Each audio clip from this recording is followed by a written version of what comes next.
அன்பர்களே வணக்கம். நாம் இன்னைக்கு வீடியோ பதிவில் எதை பற்றின தகவலை நம்ம பார்க்க போகிறோம் அப்படின்னு பார்த்தீங்கன்னா, துஷ்ட சக்திகளை விரட்டக்கூடிய ஒரு மந்திர பிரயோக முறையை பற்றி தான் நம்ம இன்னைக்கு வீடியோ பதிவில் முழுமையாக நம்ம பார்க்க போகிறோம். வீடியோ பதிவுக்குள்ளே போகிறதுக்கு முன்னாடி நம்மளுடைய சிவருத்ர மகாகாளி அருள்வாக்குப்பீடம் யூடியூப் சேனலை சப்ஸ்கிரைப் பண்ணாதவங்க சப்ஸ்கிரைப் பண்ணிக்கிங்க. அதாவது இந்த விரட்டு மந்திரங்களை பொறுத்த வரைக்கும் பார்த்திங்கன்னா, துஷ்ட சக்திகளையும் நம்ம விரட்டலாம், ஏவல் பில்லி சூனியங்களையும் நம்ம விரட்டலாம். இல்லை ஏதாவது ஒரு தெய்வங்கள் நம்மளுக்கு கோளாறு கொடுக்குது அப்படின்னா அந்த கோளாறுகளையும் நம்ம விரட்டலாம். அதே போல் ஒரு சில பேர்களுக்கு பார்த்திங்கன்னா மோகினி பிசாசு பிடிச்சிருக்கும், சரிங்களா. இது பார்த்திங்கன்னா பெரும்பாலும் ஆண்களுக்கு தான் அதிகமாக அந்த மோகினிங்கிறது பிடிச்சிருக்கும். இந்த மோகினிலாம் பிடிச்சிருச்சு அப்படின்னா அந்த அவருடைய முகம்ங்கிறது பார்த்திங்கன்னா எப்படின்னா ஒரு கலை இழந்து போய் அவர் உடம்புல இருக்கக்கூடிய சக்தி பூராமே வெளியேறி அவர் ஒரு சக்கை போல் ஆயிடுவாங்க, சரிங்களா. அவர் உடம்புல ஒரு சத்தே இருக்காது, வேலை வெட்டிக்கெலாம் போக முடியாது, சரிங்களா. அந்த நபருக்கு பார்த்திங்கன்னா திருமணம்லாம் ஆக விடாது, சரிங்களா. அந்த மோகினி பிசாசு பிடிச்சிருச்சு அப்படின்னா அவருக்கு திருமணம் ஆக விடாது, அவரை எந்த ஒரு விஷயத்துலையும் உள்ள நாட்டமாகி ஒரு விஷயமாக வச்சுருக்காது, சரிங்களா. என்னென்னா அந்த மோகினி அதோடைய கட்டுப்பாட்டுக்குள்ள அவளை வச்சு அதற்கு தேவையான விஷயங்களை அது பயன்படுத்திக்கிறோம், சரிங்களா. அதனால தான் மோகினி பிசாசு பிடிச்சிருந்துச்சு அப்படின்னா அவள் பார்த்திங்கன்னா எந்த ஒரு வேலை வெட்டிக்கும் போக முடியாது, திருமணம் ஆகாது, அவங்களுக்கு ஒரு குடும்ப வாழ்க்கையில் இருந்து சராசரி மனிதரை போல் அவங்களால் வாழ முடியாது. இது போல் பிரச்சனைகள் இருந்தாலும் சரி, இல்லை இன்னும் ஒரு சில பேர்கள் பார்த்திங்கன்னா அடிக்கடி பேய் பிடிச்சி ஆடுவாங்க. அவருடைய ஜாதகத்திலே பார்த்திங்கன்னா அவங்களுடைய கர்ம வினைப்படி என்ன செய்வாங்கன்னா ஒரு சில பேர்களுக்கெல்லாம் அடிக்கடி பேய் பிசாசு பிடிக்கும், சரிங்களா. அதெல்லாம் பார்த்திங்கன்னா அவங்களுடைய கர்ம வினைப்படி ஜாதகத்திலே இருக்கும், சரிங்களா. இந்த மாதிரி துஷ்ட சக்திகள்னால பாதிப்படைகிற மாதிரி ஜாதகத்தில் இது போல் பிரச்சனைகள் இருந்தாலும் நான் சொல்லக்கூடிய இந்த பிரயோக முறையை பண்ணலாம். அதே போல் பார்த்திங்கன்னா இன்னும் ஒரு சில பேர்கள் ஏவல்னால ரொம்ப அவதிப்படுவாங்க.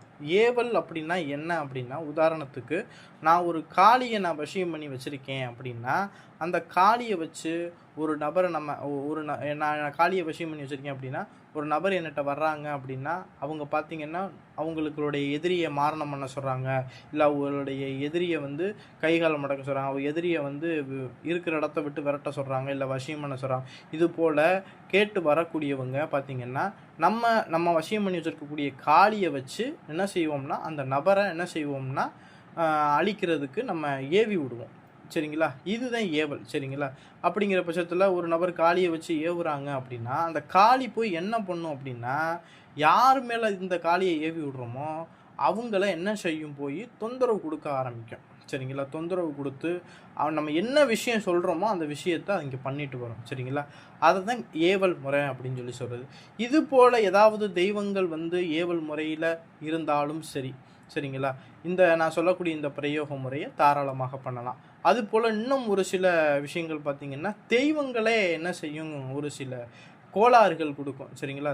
தெய்வங்களுக்கு முரண்பாடான விஷயங்களை அந்த இடத்துல பண்ணும்போது தெய்வம் கோபப்பட்டு அந்த தெய்வமே என்ன செய்யும், அந்த குடும்பத்தை கோளாறு பண்ண ஆரம்பிக்கும். இது போல் பிரச்சனை அதிகமாக இருக்குது இன்றைய காலகட்டத்தில் பார்த்திங்கன்னா. என்னென்னா ஒரு உதாரணத்துக்கு நம்மள்கிட்ட ஒரு கஸ்டமர் தேடி வந்தாங்க. எப்படி அப்படின்னு பார்த்திங்கன்னா அவர் ஒரு முனீஸ்வரன் கோவில் அவங்களுடைய விவசாய நிலத்துக்கு பக்கத்தில் அவருடைய வாசல் பக்கத்தில் இருக்குது.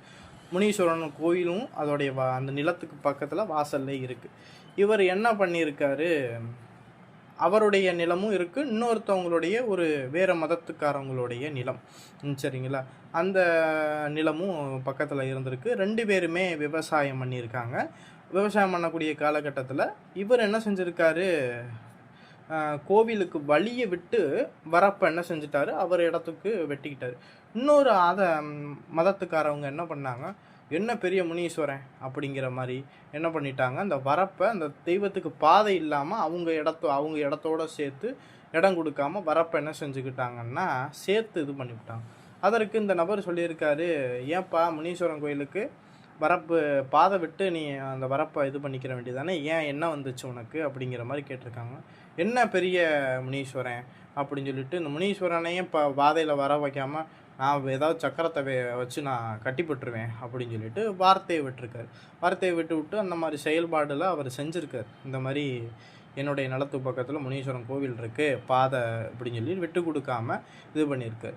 அவர் இரவு தூங்கும்போது என்ன செஞ்சுருக்கு, அவருடைய கனவில் ஒரு சிறிய குழந்தை வந்து அந்த கதவை திறந்துட்டு அவர் நெஞ்சு மேலே ஏறி மிதிக்கிற மாதிரி கனவு வந்திருக்கு. அந்த கனவு வந்தோடனே விழித்து அடுத்த நாளில் இருந்து அவருக்கு பார்த்திங்கன்னா தீராத வயிற்று வலி. சரிங்களா, அவரும் மருத்துவமனையில் போய் பார்க்குறாரு, சரியாக மாட்டேன்னு சொல்லுது.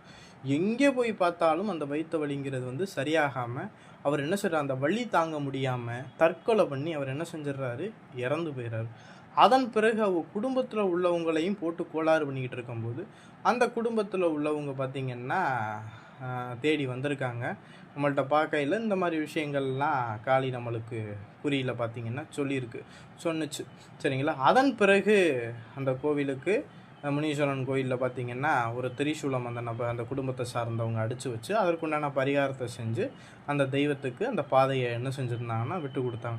அதன் பிறகு தான் அந்த கோளாறுங்கிறது வந்து நீங்கினுச்சு. இது போல் தெய்வங்களுக்கு பிடிக்காத சில விஷயங்களை நம்ம பண்ணும்போதும் தெய்வம் கோவப்பட்டுச்சு அப்படின்னா தெய்வமும் ஒரு சில குடும்பங்களை இது போல் குடைச்சல் பண்ணும். சரிங்களா, இது போல் பிரச்சனைகளும் இருந்தாலும் சரி, நான் சொல்லக்கூடிய இந்த சக்கரத்தை பயன்படுத்தி எப்பேற்பட்ட விஷயங்களையும் நம்ம விரட்ட முடியும். சரிங்களா, அதாவது நான் ஸ்க்ரீனில் கொடுத்துருக்கக்கூடிய சக்கரத்தை பார்த்திங்கன்னா ஒரு தரையில் பசுஞ்சாண மூலிகையோ இல்லை மஞ்சள் நீர் தொளிச்சோ அந்த சக்கரத்தை என்ன செஞ்சுக்குங்கன்னா ஒரு பச்சரிசி மாவுலேயோ இல்லை ஒரு விபூதியிலையோ குங்குமத்திலையோ வரைஞ்சிக்குங்க.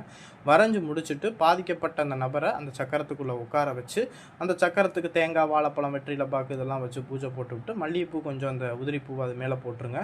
போட்டுட்டு அந்த நபரை சுற்றி 8 அகல் விளக்கில் என்ன செய்யணும், பஞ்ச தீப எண்ணெய் ஊற்றி திரி போட்டு விளக்கேற்றி வச்சுட்டு அதன் பிறகு ஒரு எலுமிச்சம்பழங்கனியை எடுத்து இந்த மந்திரத்தை சொல்லி அவரை இடதுபுறமாக ஒரு 11 தடவை சுற்றிடணும். அடுத்து கொமட்டிக்காய் எடுத்து இடதுபுறமாக ஒரு 11 முறை சுற்றிட்டு ஒரு கோழி ஒன்று வாங்கி வச்சுட்டு அந்த கோழியையும் ஒரு 11 முறை சுற்றி அதை அறுத்து என்ன செஞ்சிடணும்னா தூக்கி போட்டுடணும். சரி, இது போல் தூக்கி போட்டுட்டு அவரை குளிச்சுட்டு இந்த சக்கரத்தை ஒரு செப்பு தகட்டில் எழுதி 10,008 மந்திர உரு கொடுத்து ஒரு தாயத்தில் சுருட்டி அடைச்சி அவருடைய வலது மணிக்கட்டிலையோ இல்லை கழுத்துலையோ நீங்கள் கட்டிட்டீங்க அப்படின்னா எப்பேற்பட்ட துஷ்ட சக்தியுமே பக்கத்தில் வராது. சரிங்களா, இது ஒரு பவர்ஃபுல்லான பிரயோக முறை. என்னென்னா முருகப்பெருமான அருளால் செய்யக்கூடிய ஒரு சடாச்சர வித்தையை பயன்படுத்தி துஷ்ட சக்திகளை விரட்டக்கூடிய ஒரு பிரயோக முறை.